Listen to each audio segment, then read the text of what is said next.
കേക്കും സ്വീറ്റ്സും മധുരങ്ങളും കാര്യങ്ങളൊക്കെ ഇഷ്ടപ്പെടുന്ന ആൾക്കാർക്ക് സിമ്പിളായിട്ട് ചെയ്യാൻ പറ്റുന്ന ഒരു കുഞ്ഞ് പുഡിങ്ങിൻ്റെ റെസിപ്പിയാണ് പുഡിംഗ് എന്ന് പറയാം, ഡെസേർട്ട്സ് എന്ന് പറയാം. കേക്ക് നമുക്ക് തട്ടിക്കൂട്ടി മധുരം കഴിക്കാൻ തോന്നുന്ന സമയത്ത് ഇതുപോലെയുള്ള കുറച്ച് ഐറ്റംസ് ഒക്കെ വെച്ചിട്ട് നമുക്ക് ചെയ്തെടുക്കാം കേട്ടോ. അപ്പം ഞാനിത് ഇക്കാക്ക് വേണ്ടിയിട്ട് ചെയ്തിട്ടുണ്ടായിരുന്നതാണ്. അപ്പം ഞാനിവിടെ യൂസ് ചെയ്തിട്ടുള്ളത് ഹൈഡ് ആൻഡ് സീക്ക് ബിസ്ക്കറ്റും പിന്നെ ന്യൂട്രി ചോയ്സിൻ്റെ ഡൈജസ്റ്റീവ് ബിസ്ക്കറ്റും ആണ് കേട്ടോ. അപ്പോൾ ഈ ഒരു ബിസ്ക്കറ്റും കാര്യങ്ങളൊക്കെ നമുക്ക് മിക്സിങ് ചെയ്തെടുക്കാം. ഇല്ലാന്നുണ്ടെങ്കിൽ നിങ്ങൾക്ക് ഏതാണോ ബിസ്ക്കറ്റ് ഇഷ്ടം ആ ഒരു ബിസ്ക്കറ്റ് എടുത്തിട്ട് ഒന്നിക്ക് കൈ കൊണ്ട് പൊട്ടിച്ചിടുക, ഇല്ലാന്നുണ്ടെങ്കിൽ മിക്സിയുടെ ജാറിൽ ജസ്റ്റ് ഒന്ന് ക്രഷ് ചെയ്തെടുക്കുക.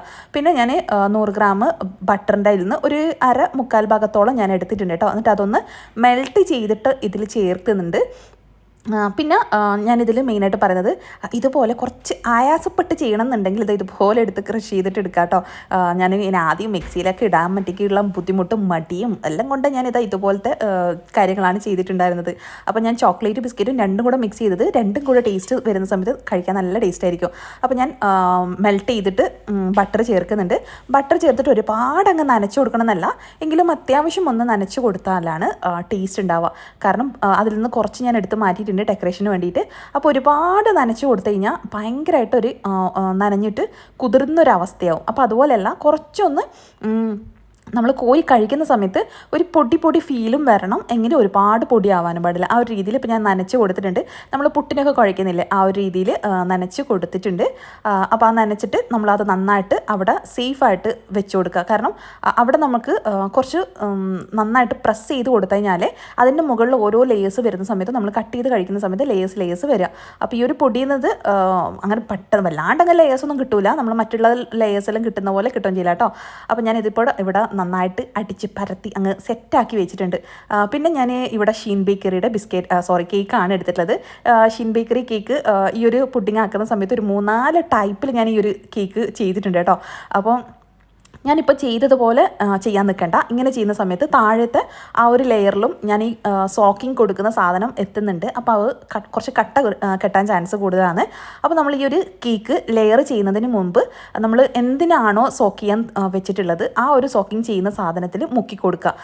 ഇങ്ങനെ ഞാനിപ്പോൾ യൂസ് ചെയ്തിട്ടുള്ളത് മിൽക്ക് മെയ്ഡും വിപ്പിംഗ് ക്രീമും സിറപ്പിൽ മിക്സ് ചെയ്തിട്ടാണ്. ഒരു അരക്കപ്പിൽ ഒരു 1/4 കപ്പോളം ഞാൻ എടുത്തിട്ടുണ്ട്. അതായത് വിപ്പിംഗ് ക്രീമും മിൽക്ക് മെയ്ഡും ഷുഗർ സിറപ്പിലാണ് കേട്ടോ മിക്സ് ചെയ്തിട്ടുള്ളത്. അത് ഇതുപോലെ ഒഴിച്ചു കൊടുക്കാൻ നിൽക്കണ്ട. നിങ്ങൾ ഈ ഓരോ കേക്കും മുക്കി ഇതിൻ്റെ മുകളിലോട്ടായിട്ട് വെച്ച് കൊടുക്കുക. ഇത് സിറപ്പ് താഴോട്ടേക്ക് ഇറങ്ങിപ്പോയിട്ട് ആ ഒരു ബിസ്ക്കറ്റിൻ്റെ ലെയറിനെ കുതിർക്കുന്ന ഒരു അവസ്ഥ വന്നിട്ടുണ്ടായിരുന്നു കേട്ടോ. അപ്പോൾ ഏകദേശം ഒരു കപ്പിന് അടുപ്പിച്ചിട്ട് വരുന്നുണ്ട്. ഞാൻ ഈ ഒരു കപ്പിലായതുകൊണ്ട് കറക്റ്റ് അളവ് പറയാത്തതാണ്. ഓരോ ഗ്ലാസ്സിനും ഓരോ അളവും സൈസും വ്യത്യാസമൊക്കെ ആയിട്ട്.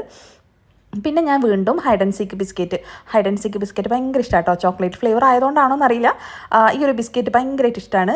പിന്നെ ആ ഒരു ഡൈജസ്റ്റീവ് ഗോതമ്പിൻ്റെ ആ ഒരു ബിസ്ക്കറ്റ് എനിക്ക് ഭയങ്കര ഇഷ്ടമാണ് കേട്ടോ. അതുകൊണ്ട് തന്നെ ആ 2 ബിസ്ക്കറ്റ് വെച്ചിട്ട് കളിയാണ് ഇതൊക്കെ ചെയ്യുന്നത്. അപ്പോൾ കുറേ പുഡിങ്സ് ഞാൻ ഉണ്ടാക്കിയിട്ട് കൊടുത്തിട്ടുണ്ടായിരുന്നു. എല്ലാ പുഡിങ്സും വെറൈറ്റി സാധനങ്ങൾ ഒന്നാണെങ്കിലും വെറൈറ്റി ആയിട്ട് ഓരോന്നും ചെയ്തിട്ട് ഓരോന്ന് കൂട്ടിയിട്ടും കുറച്ചിട്ടൊക്കെ ചെയ്യാറുണ്ട് കേട്ടോ. അപ്പോൾ ഞാൻ ഈ ഒരു രീതിയിൽ ബിസ്ക്കറ്റ് പൊടിയും നമ്മൾ ഡൈജസ്റ്റീവ് ബിസ്ക്കറ്റിൻ്റെ പൊടിയും പിന്നെ നമ്മുടെ ഹൈഡ് ആൻഡ് സീക്ക് ബിസ്ക്കറ്റിൻ്റെ ക്രഷ് ചെയ്തിട്ട് കടിക്കുന്ന രീതിയിൽ ക്രഷ് ചെയ്തിട്ടും കൊടുത്തു. പിന്നെ ഞാൻ വിപ്പിംഗ് ക്രീമിലേക്ക് വൈറ്റ് ചോക്ലേറ്റ് ഗനാഷും ചേർത്തു. പിന്നെ കുറച്ച് മിൽക്ക് മെയ്ഡ് ചേർത്തിട്ടുണ്ടായിരുന്നു. അത് വീഡിയോസിൽ പെട്ടിട്ടുണ്ടായിരുന്നില്ല. അതും കൂടെ ചേർത്തിട്ട് ഞാൻ ഒന്ന് സ്പ്രെഡ് ചെയ്യുന്നുണ്ട്. കാരണം ഇതിൽ ഭയങ്കര പിശുക്കത്തരാട്ടോ ഞാൻ കാണിക്കുക. കാരണം എനിക്ക് ഭയങ്കര ക്രീം ഉണ്ടാകുന്നത് അത്ര വലിയ ഇഷ്ടമല്ല. ഒരു നേർത്ത ലെയറായിട്ട് മാത്രമാണ് ഞാനിവിടെ കൊടുത്തിട്ടുള്ളത്. ഒരു 1-1.5 സ്പാച്ചില മാത്രമേ ഞാനിവിടെ യൂസ് ചെയ്തിട്ടുള്ളൂ. നിങ്ങൾക്ക് കൂടുതൽ ക്രീം വേണം എന്നുണ്ടെങ്കിൽ ചേർത്ത് കൊടുക്കുക കേട്ടോ. ഞാനിവിടെ മാക്സിമം ക്രീം കുറച്ചിട്ട് ഒരു നേർത്ത ലെയർ മാത്രമായിട്ട് കൊടുത്തിട്ട് അതൊന്ന് സ്പ്രെഡ് ചെയ്തെടുക്കുന്നുണ്ട്.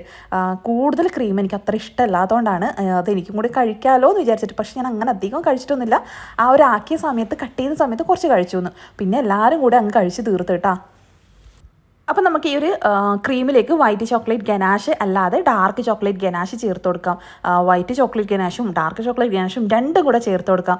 അങ്ങനെയൊക്കെ നമുക്ക് ചെയ്യാൻ പറ്റും കേട്ടോ. ഞാനിപ്പം കയ്യിലുള്ള എന്താ പറയണ്ടേ അവൈലബിൾ ആയിട്ടുള്ള കാര്യങ്ങൾ മാത്രം, കാരണം മറ്റുള്ള ഗനാഷും കാര്യങ്ങളൊക്കെ നമ്മൾ കേക്കിലാക്കിയിട്ട് എക്സ്ട്രാ ഞാൻ ഉണ്ടാക്കാറുണ്ട് കേട്ടോ. ഒരു പാക്കറ്റ് ഫുള്ളായിട്ടൊക്കെയാണ് അധികവും ഗനാഷ് ഉണ്ടാക്കുക. അപ്പോൾ ആ ഒരു ഗനാഷ് ഉണ്ടാക്കുന്ന സമയത്ത് ബാക്കി വരുന്നത് ഞാൻ ഫ്രിഡ്ജിൽ വെക്കും. അപ്പം ഞാൻ വൈറ്റ് ചോക്ലേറ്റ് ഗനാഷ് ഉണ്ടാക്കിയതിൻ്റെത് ബാക്കി വന്നതിനെ കൊണ്ടാട്ടോ ചെയ്തിട്ടുള്ളത്. ചെയ്യുന്നത്. അപ്പോൾ തട്ടിക്കൂട്ടിയിട്ട് എന്തെങ്കിലും സ്വീറ്റ്സൊക്കെ കഴിക്കണം എന്ന് തോന്നുന്ന സമയത്ത് ഇതുപോലെയുള്ള തട്ടിക്കൂട്ടി റെസിപ്പിയും കാര്യങ്ങളൊക്കെ ചെയ്യാം അല്ലേ. അപ്പോൾ ഞാൻ ആ ഒരു ക്രീം ഫില്ല് ചെയ്തതിന് ശേഷം നേരത്തെ ഡെക്കറേഷന് വേണ്ടി മാറ്റി വെച്ചിട്ടുള്ള ബിസ്ക്കറ്റ് പൗഡർ ജസ്റ്റ് ഇതുപോലെ കൊടുക്കുന്നുണ്ട്.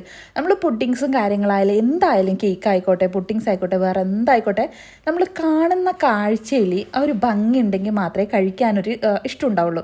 അത് ആർക്കായാലും എന്ത് ഫുഡ് ഐറ്റംസ് ആയാലും നമ്മൾ first impression the best impression എന്നല്ലേ.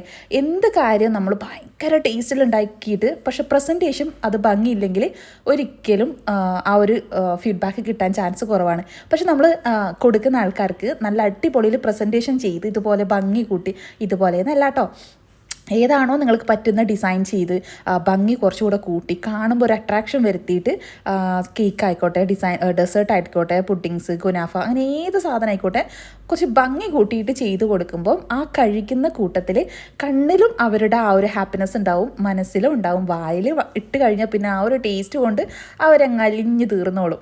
അപ്പോൾ ആ ഒരു ഫ്ലേവർ ടേസ്റ്റിൽ മാത്രമല്ല കാണുന്ന കാഴ്ചയിലും കുറച്ച് ഭംഗി കൂട്ടി കൊടുക്കാം കേട്ടോ. ഞാൻ ഇവിടെ വൈറ്റ് ചോക്ലേറ്റ് ചിപ്സും പിന്നെ ഡാർക്ക് ചോക്ലേറ്റ് ചിപ്സും ഒക്കെ അതിൻ്റെ ഇടയിൽ ഫില്ല് ചെയ്ത് കൊടുക്കുന്നുണ്ട്. അത്യാവശ്യം ക്രഞ്ചി ടൈപ്പ് ആവാനും എന്നാൽ അത്യാവശ്യത്തിൽ കൂടുതൽ നമ്മൾ ക്രീമും കാര്യങ്ങളൊക്കെ ചേർത്തിട്ടുണ്ട്. എന്നാലും ഒരുപാട് ഹെവി ആണോ എന്ന് ചോദിച്ചാൽ ഒരുപാട് ഹെവി അല്ല. എന്നാൽ നമുക്ക് ഇടയ്ക്ക് മധുരം കഴിക്കണം തോന്നുമ്പം ഇടയ്ക്ക് സ്വീറ്റ്സ് കഴിക്കാൻ പൂതി വരുമ്പോൾ ആരെങ്കിലും വിരുന്ന് വരുമ്പം അങ്ങനെയൊക്കെ നമുക്ക് ചെയ്ത് കൊടുക്കാൻ പറ്റുന്ന ഒരു സിമ്പിളായിട്ട് ചെയ്യാൻ പറ്റുന്ന രീതിയാണ്. ഈ ഒരു സ്പഞ്ചിന് പകരം അതായത് നമ്മൾ ഈ ഒരു ഷീൻ ബേക്കറിയുടെ ടീ കേക്കാണ് ഞാൻ യൂസ് ചെയ്തിട്ടുള്ളത്. ഈ ഒരു കേക്കിന് പകരം നമുക്ക് യൂസ് ചെയ്യാൻ പറ്റുന്നത് ബ്രെഡ് സ്ലൈസ് ചെയ്തിട്ട് വെച്ച് കൊടുക്കാം. ബ്രെഡിൻ്റെ സൈഡൊക്കെ ഒന്ന് കട്ട് ചെയ്തിട്ട് അത് വെച്ച് കൊടുത്തിട്ട് ചെയ്യാം. പിന്നെ അല്ലാന്നുണ്ടെങ്കിൽ നമുക്ക് നോർമലി വൈറ്റ് ചോക്ലേറ്റ് സ്പഞ്ചോ ഡാർക്ക് ചോക്ലേറ്റ് സ്പഞ്ചോ ഉണ്ടാക്കിയിട്ട് അത് വെച്ചിട്ടും ചെയ്യാം. അപ്പം എല്ലാ രീതിയിലും നമുക്ക് വെറൈറ്റി ആയിട്ട് ഓരോന്ന് ചെയ്ത് കൊടുക്കാം കേട്ടോ. അപ്പോൾ ഈ 1-2 ആഴ്ചയുടെ ഉള്ളിൽ ഒരു 4-5 പുഡിങ്സ് ഞാൻ ഇതുപോലത്തെ ഓരോരോ മാറ്റം അങ്ങോട്ടും ഇങ്ങോട്ടും ഒന്ന് മാറ്റി പിടിച്ചിട്ടൊക്കെ ചെയ്തിട്ടുണ്ടായിരുന്നു. ഡിസൈന് മാറ്റിയിട്ടും ഉള്ളിലെ ഫില്ലിങ്സ് മാറ്റിയിട്ടും ക്രീമിൽ കുറച്ച് മാറ്റം വരുത്തിയിട്ടും ഒക്കെ ചെയ്തിട്ടുണ്ടായിരുന്നു. എല്ലാ സാധനവും പെട്ടെന്ന് തീർന്നിട്ടുണ്ടായിരുന്നു കേട്ടോ. അപ്പം കഴിക്കാൻ നല്ല ടേസ്റ്റ് ഉണ്ടായിരുന്നു എന്ന് പറഞ്ഞു. പിന്നെ അത് കേട്ടപ്പോൾ പിന്നെ നമുക്ക് വേറെ എന്താ പരിപാടി, ടേസ്റ്റ് ഉണ്ടെന്ന് പറഞ്ഞ് ഭയങ്കര ഒരു നമുക്ക് മോട്ടിവേഷൻ കൂടി തന്നു കഴിഞ്ഞാൽ പിന്നെ കൂടെ നമ്മൾ അങ്ങനെ ഉണ്ടാക്കി കൊടുത്തേക്കും അല്ലേ. അപ്പോൾ ഇക്കാക്ക് ഭയങ്കര ഇഷ്ടമായതുകൊണ്ട് പിന്നെ ഞാൻ കൂടെ ഇതുപോലത്തെ പല വെറൈറ്റി ആയിട്ടുള്ള പുഡിങ്സും പിന്നെ ഫുഡ് ഐറ്റംസും വെറൈറ്റി ആയിട്ട് ചെയ്ത് കൊടുക്കാൻ വേണ്ടിയിട്ട് ശ്രമിക്കുന്നുണ്ട് കേട്ടോ. അപ്പോൾ നമ്മൾ തട്ടിക്കൂട്ടിയിട്ടുള്ള ഒരു കുഞ്ഞ് പുഡിങ് ഞാനിവിടെ സെറ്റാക്കിയിട്ടുണ്ട്. നമ്മൾ ഇതുപോലെ ട്രയലിൽ തന്നെ സെറ്റ് ചെയ്യണമെന്നൊന്നുമില്ല, നമ്മുടെ വീട്ടിലുള്ള ഏതൊരു പാത്രത്തിലായാലും സെറ്റ് ചെയ്ത് കൊടുക്കാം. അപ്പോൾ നമ്മുടെ വീഡിയോ ഇഷ്ടപ്പെട്ടിട്ടുണ്ടെങ്കിൽ ലൈക്ക് ചെയ്യുക, സബ്സ്ക്രൈബ് റുഷാസ് റെസിപ്പീസ്.